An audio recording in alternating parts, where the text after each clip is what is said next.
जगत पिता दूर करी तो व्यथा, ही ऐका सत्यनारायणाची कथा. प्रल्हाद शिंदे यांच्या दमदार आवाजातील हे भक्तिगीत वाचल्याशिवाय मराठी घरातील सत्यनारायणाची पूजा संपन्न होत नाही. लग्नकार्य असो, वास्तुशांत असो, गृहप्रवेश असो किंवा अगदी श्रावण आणि गणेशोत्सवादरम्यान आपल्याकडे आवर्जून घातली जाते सत्यनारायणाची महापूजा.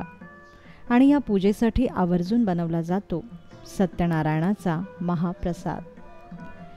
एरवी त्याच मापाने वर्षभर बनवला जाणारा शिरा पूजेच्या दिवशी जितका दैवी चवीचा लागतो तितका तो कधीच लागत नाही. चला मग आज आपणही बनवूया सत्यनारायणाचा प्रसाद.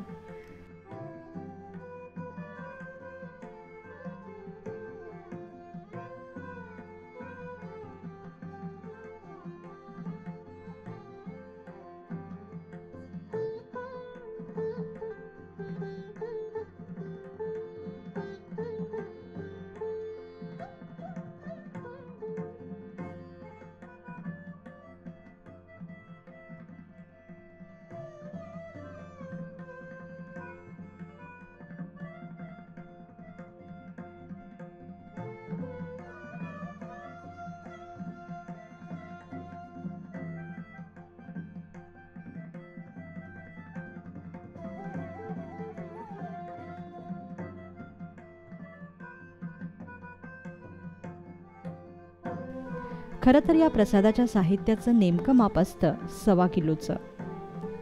म्हणजे 1.25 किलो रवा, 1.25 किलो साखर, 1.25 लिटर तूप, 1.25 लिटर दूध आणि हा प्रसाद याच प्रमाणात बनवला जातो.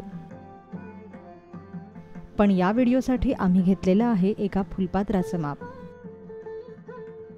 आपण घेतलंय 1 फुलपात्र रवा, 1 फुलपात्र साखर, 1 फुलपात्र तूप,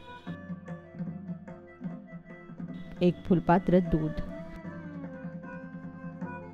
1 फुलपात्र पाणी,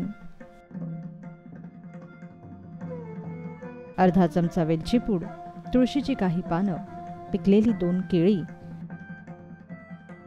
आणि आवडीप्रमाणे सुका मेवा.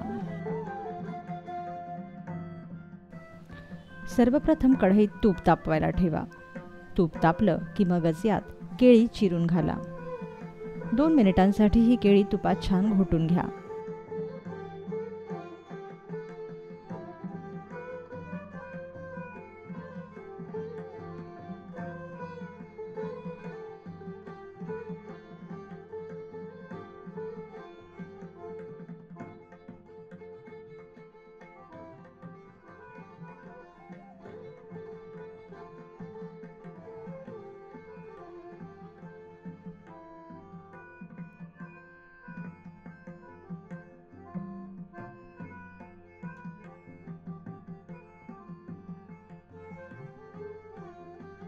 दोन मिनिटांनी केळी फुलून वर आलेली दिसतील. आता यात रवा घाला व 20 ते 25 मिनिटांसाठी हा रवा तुपावर खमंग वास सुटेपर्यंत खरपूस भाजत राहा.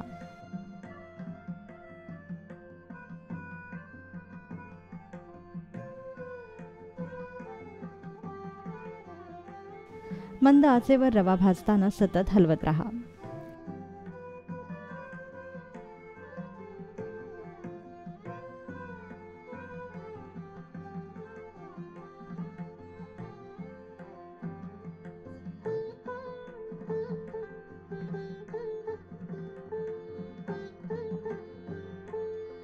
रवा भाजेपर्यंत एका भांड्यात दूध आणि पाणी एकत्र करून घ्या व ते तापवायला ठेवा.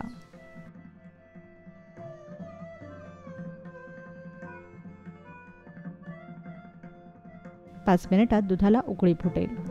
दूध उकळलं की गॅस बंद करा व हे दूध रूम टेम्परेचरवर येईपर्यंत वाट पहा. या दरम्यान रवा भाजत आला की त्यात सुक्या मेव्याचे काप व वेलची पूड घाला.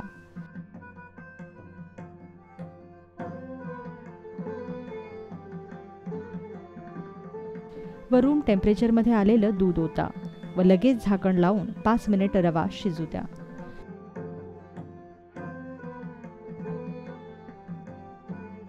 लक्षात ठेवा की आपल्याला दूध जास्त गरम किंवा जास्त थंड नको आहे.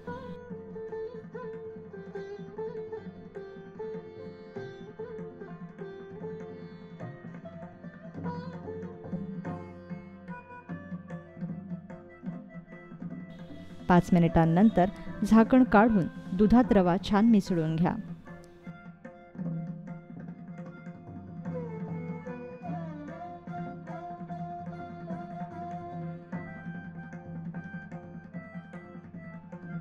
दोन ते 3 मिनिटं रवा दुधात भाजल्यानंतर मग यात साखर घाला व तुळशीची पानं घालून पुन्हा एकदा झाकण लावून रवा शिजू द्या.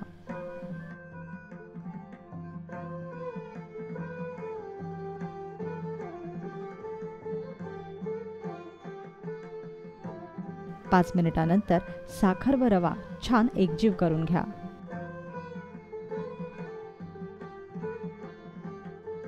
साखर पूर्णपणे वितळेपर्यंत रवा हलवत राहा व लगेच गॅस बंद करा. आता 10 मिनिटांसाठी दमावर रवा शिजू द्या.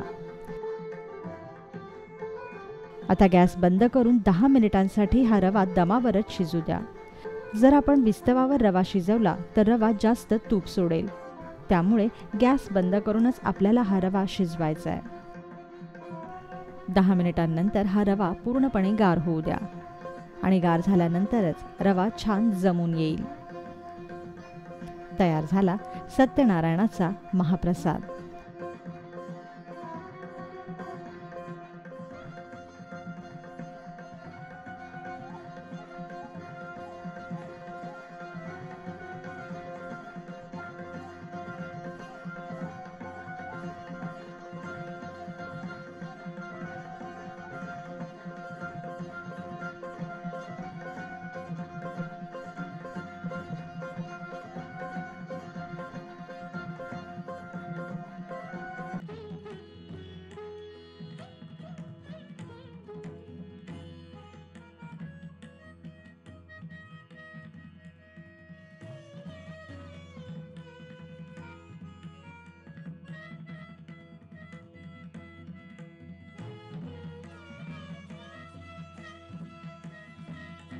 सुक्या खोबऱ्याची अर्धी वाटी, मूठभर खडीसाखर, 8 ते 10 खारीक, 1 चमचा खसखस आणि 10 ते 12 किशमिश.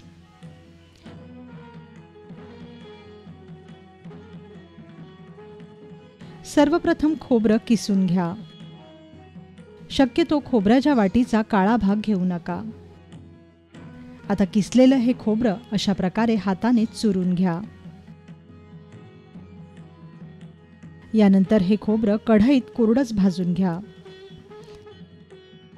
किसलेलं हे खोबरं मंद आचेवर गुलाबीसर रंगावर भाजून घ्यायचंय.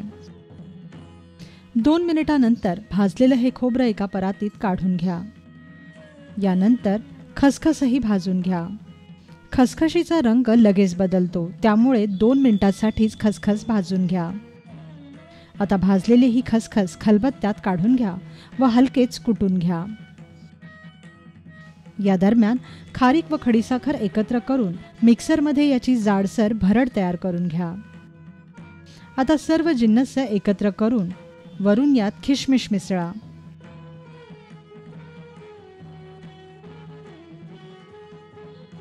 ही खिरापत छान मिसळून घ्या. तयार झाली खिरापत. गणपतीच्या आरतीनंतर प्रसादासाठी ही खिरापत यंदा जरूर करून पहा.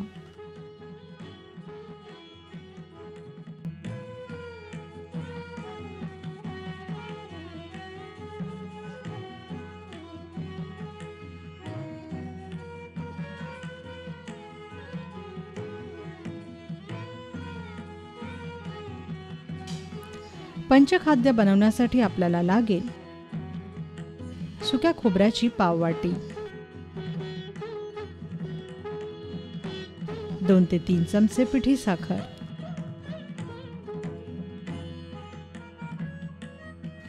काजू, बदाम, मनुके, चारोळी यासारखा सुका मेवा आवडीप्रमाणे,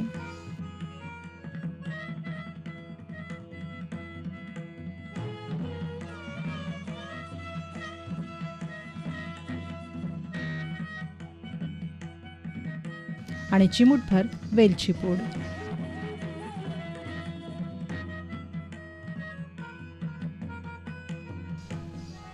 सर्वप्रथम सुकं खोबरं किसून घ्या.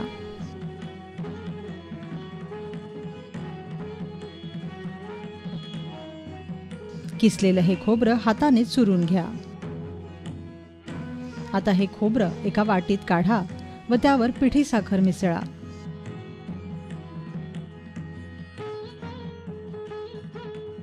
आवडीप्रमाणे यात सुका मेवा घाला आणि हे मिश्रण छान मिसळून घ्या.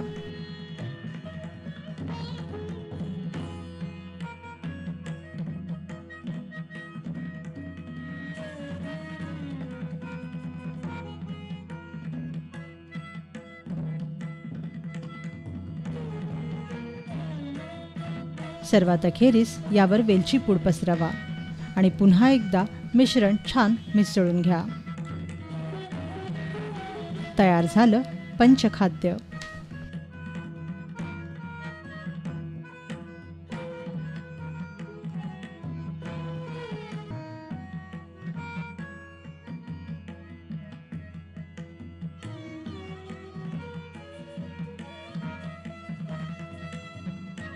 पंचखाद्य मोदक बनवण्यासाठी आपल्याला लागेल सुक्या खोबऱ्याची अर्धी वाटी, 3 चमचे खडीसाखर, 7 ते 8 खारीक, 10 ते 12 मनुके, 1 चमचा खसखस,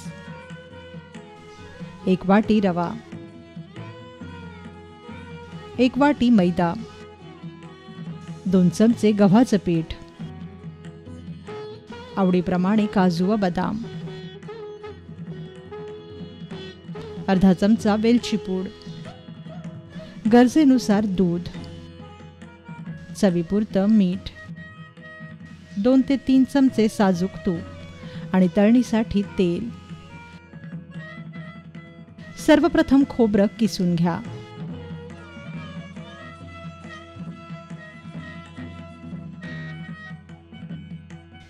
किसलेलं खोबरं हाताने चुरून घ्या.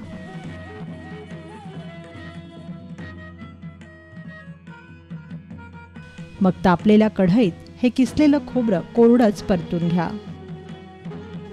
2 ते 3 मिनिटच हे खोबरं आपल्याला भाजायचंय. भाजलेलं हे खोबरं एका वाटीत काढून घ्या. यानंतर खसखसही अशीच कोरडी भाजा. 2 मिनिटं भाजल्यानंतर खसखस खलबत्त्यात कुटून घ्या.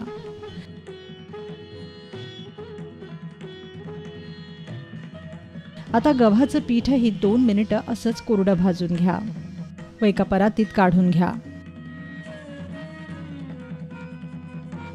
या दरम्यान खारीक आणि खडीसाखर एकत्र करून याची भरड वाटून घ्या. आता सर्व जिन्नस एकत्र करा. त्यात सुका मेवा व वेलची पूड घाला व छान मिसळून घ्या.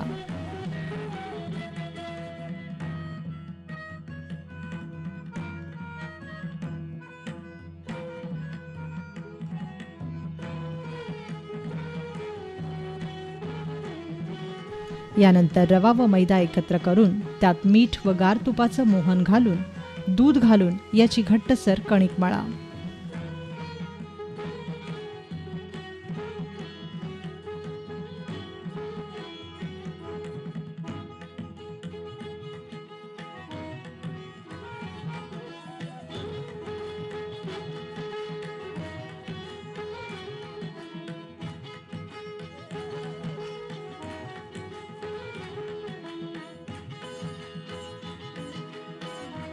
पंधरा ते 20 मिनिटं ही कणिक झाकून ठेवून द्या. 15 ते 20 मिनिटांनंतर या कणकेच्या छोट्या छोट्या पाऱ्या लाटून घ्या.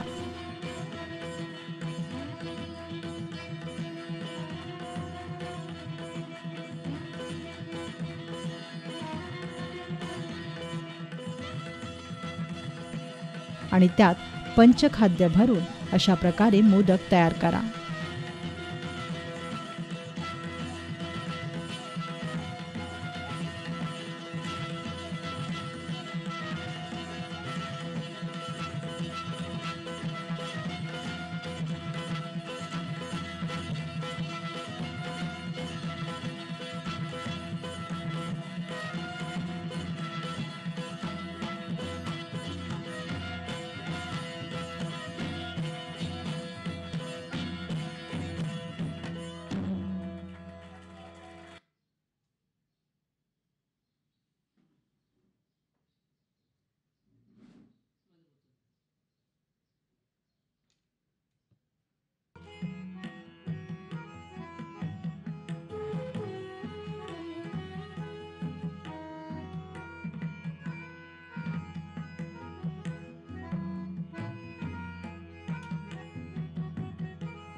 तयार झालेले हे मोदक कडकडीत तापलेल्या तेलात छान खरपूस होईपर्यंत सोनेरी रंगावर तळून घ्या.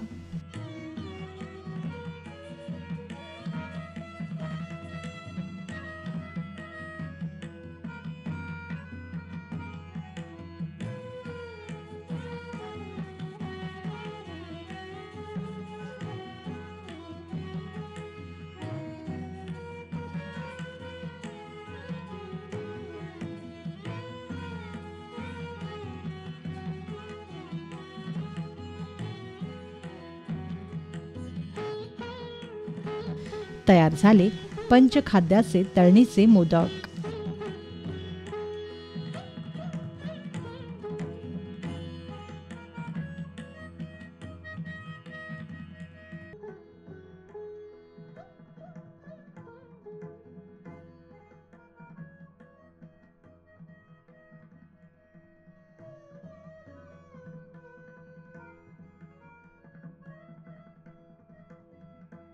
राघवदास लाडू बनवण्यासाठी आपल्याला लागेल 1 वाटी रवा, अर्धी वाटी नारळाचा कीस, 1 वाटी साखर, अर्धा चमचा वेलची पूड, आवडीप्रमाणे मनुके आणि गरजेपुरतं तूप. सर्वप्रथम एक पळीभर तापलेल्या तुपात रवा भाजायला घ्या.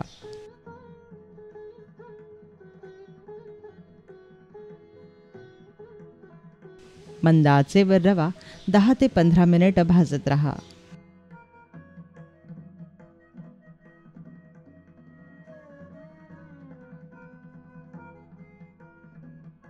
रव्याचा खमंग सुवास सुटेपर्यंत हा रवा भाजत राहा.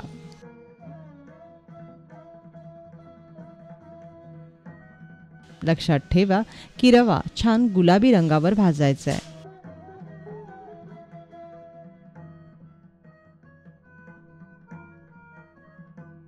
रवा भाजला की त्यात नारळाचा कीस घाला आणि छान एकजीव करून 2 मिनिटं आणखीन भाजत राहा.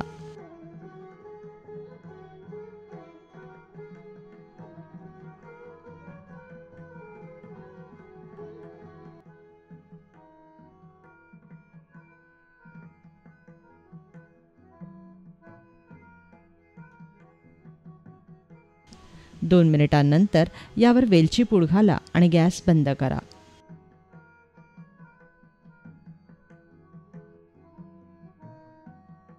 यानंतर साखरेच्या समप्रमाणात पाणी घेऊन एकतारी पाक तयार करून घ्या.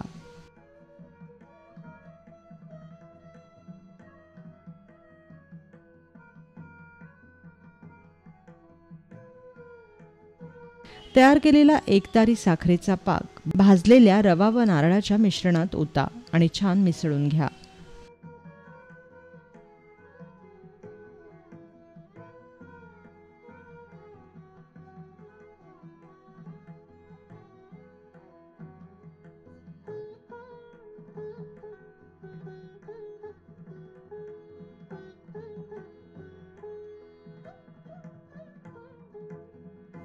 आता हे मिश्रण 15 मिनिटांसाठी असंच झाकून ठेवून द्या. 15 मिनिटांनंतर या मिश्रणाचे लाडू वळायला सुरुवात करा.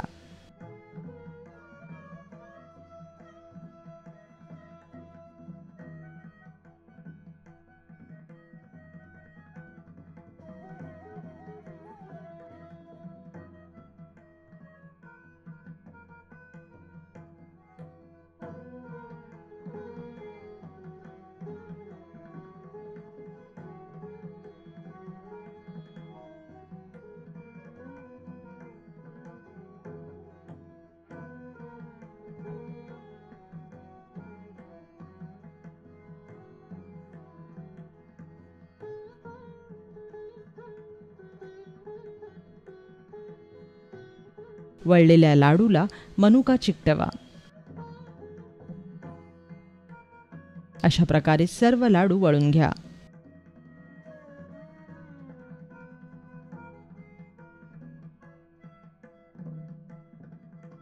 नारळाचा कीस घातल्यामुळे हे लाडू जास्त दिवस टिकत नाहीत, याची खास काळजी घ्या.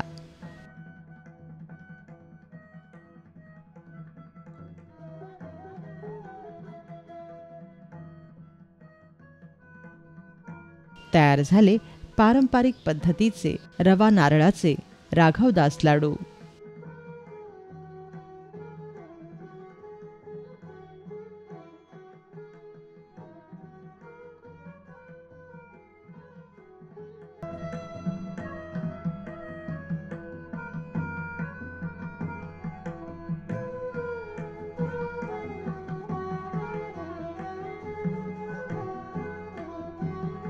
नारळाच्या वड्या बनवण्यासाठी आपल्याला लागेल एका नारळाचा कीस, 1 वाटी साखर, अर्धी वाटी दूध, अर्धा चमचा वेलची पूड आणि 2 चमचे साजूक तूप. सर्वप्रथम तापलेल्या कढईत नारळाचा कीस, दूध, साखर व वेलची पूड घ्या.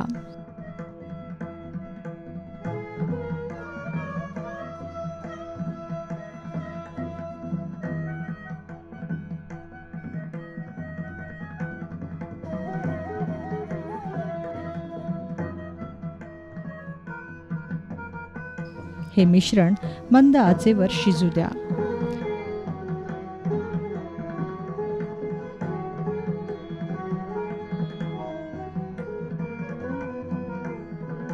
हे मिश्रण खाली लागू नये म्हणून सतत हलवत राहा.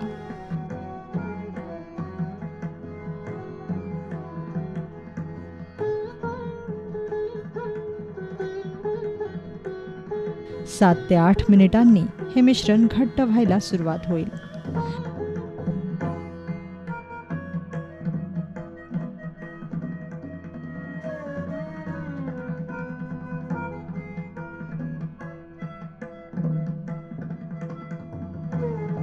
आता आणखीन 5 मिनिटं हे मिश्रण असंच परतत राहा.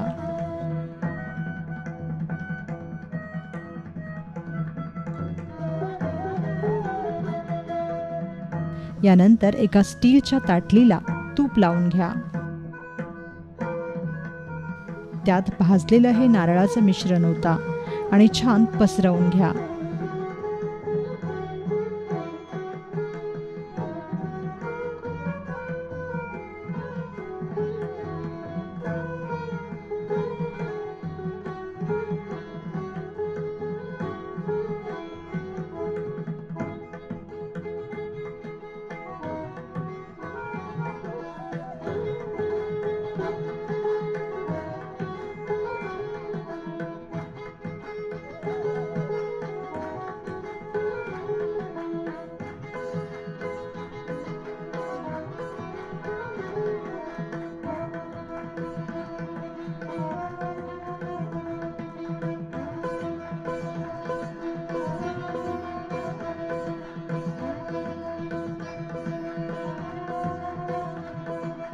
थंड असताना सुरीने याच्या वड्या चिरून घ्या.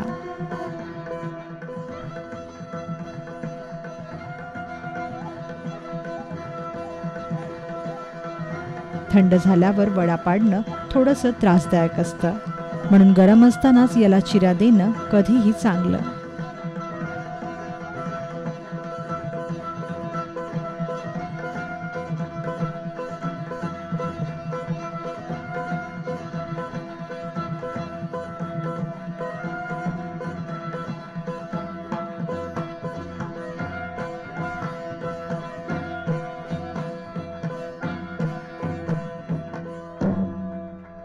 आता मिश्रण पूर्णपणे गार झाल्यानंतरच या वड्या कापून वेगळ्या करा.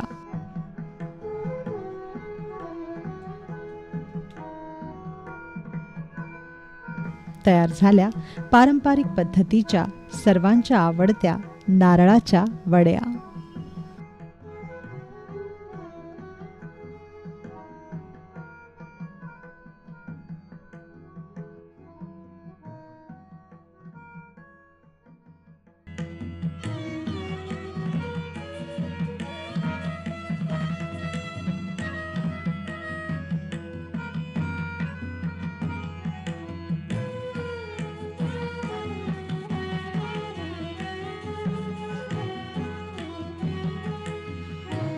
पुरणाचे कडबू बनवण्यासाठी आपल्याला लागेल 1 वाटी चण्याची डाळ, 1 वाटी गूळ, पाव चमचा वेलची पूड, पाव चमचा सुंठपूड, पाव चमचा बडीशेप, 1 वाटी गव्हाची कणिक, चवीपुरतं मीठ, 1 लहान वाटी तूप आणि तळणीसाठी तेल. सर्वप्रथम एका खोलगट पातेल्यात 3 ग्लास पाण्याचं आदण ठेवा. त्यात 2 थेंब तेल सोडा.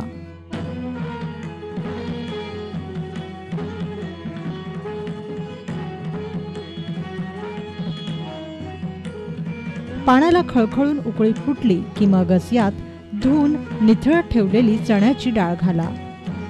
मध्यम आचेवर ही डाळ शिजू द्या. लक्षात ठेवा की पुरणाची डाळ ही 3 पट पाण्यातच शिजवावी.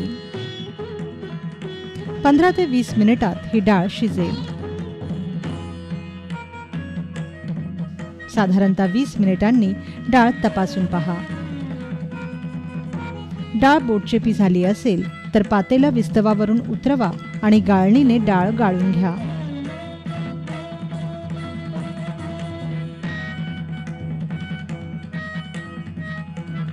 कटाचं पाणी वेगळं करून घ्या.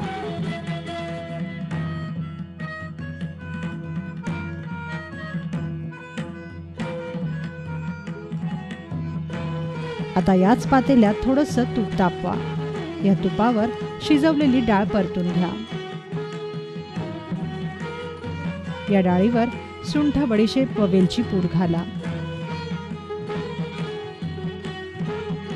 वरून यात किसलेला गूळ घाला व ही डाळ गूळ एकत्र भाजून घ्या.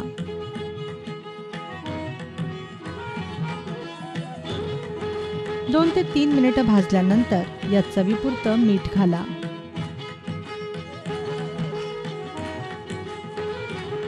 आता ही भाजलेली डाळ व गूळ परातीत काढून घ्या आणि पुरण यंत्र किंवा मॅशरने अशा प्रकारे दाबून याचं पुरण तयार करून घ्या.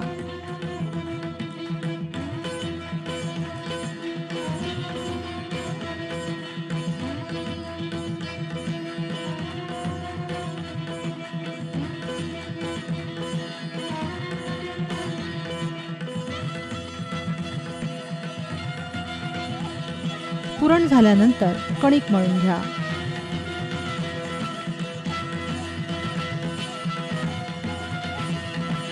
मीठ व गरम तेलाचं मोहन घालून या पिठाची कणिक मळा.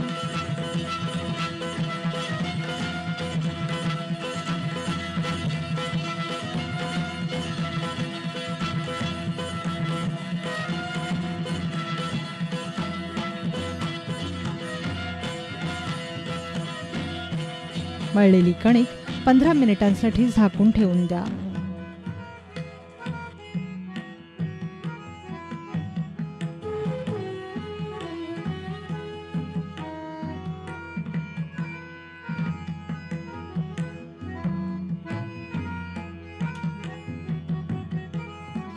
पंधरा मिनिटांनंतर या कणकेचे लहान लहान गोळे करा व त्याची लहान पारी लाटून त्यात पुरण भरा.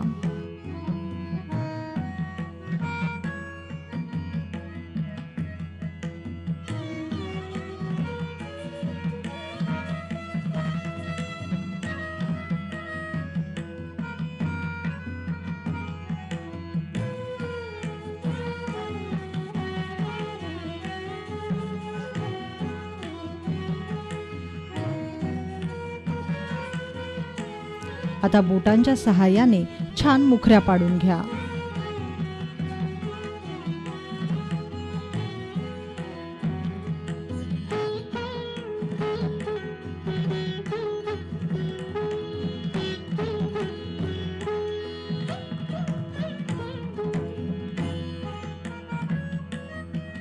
तुम्ही करंजी कात्रण किंवा साचाही वापरू शकता.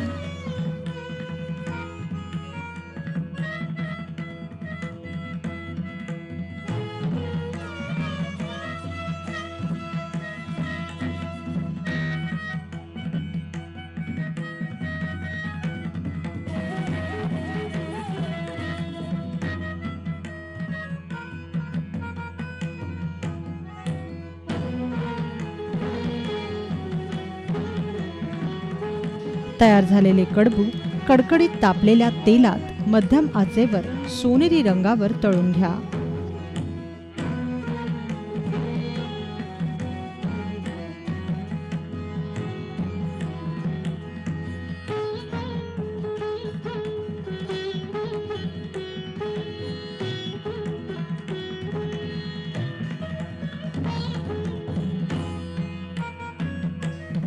तयार झाले पारंपरिक पद्धतीचे पुरणाचे कडबू.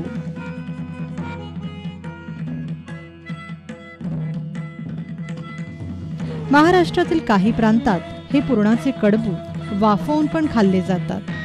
तर तुम्ही तुमच्या आवडीप्रमाणे वाफवून किंवा तळून तयार करा पुरणाचे कडबू आणि आपल्या लाडक्या बाप्पाला याचा नैवेद्य जरूर दाखवा.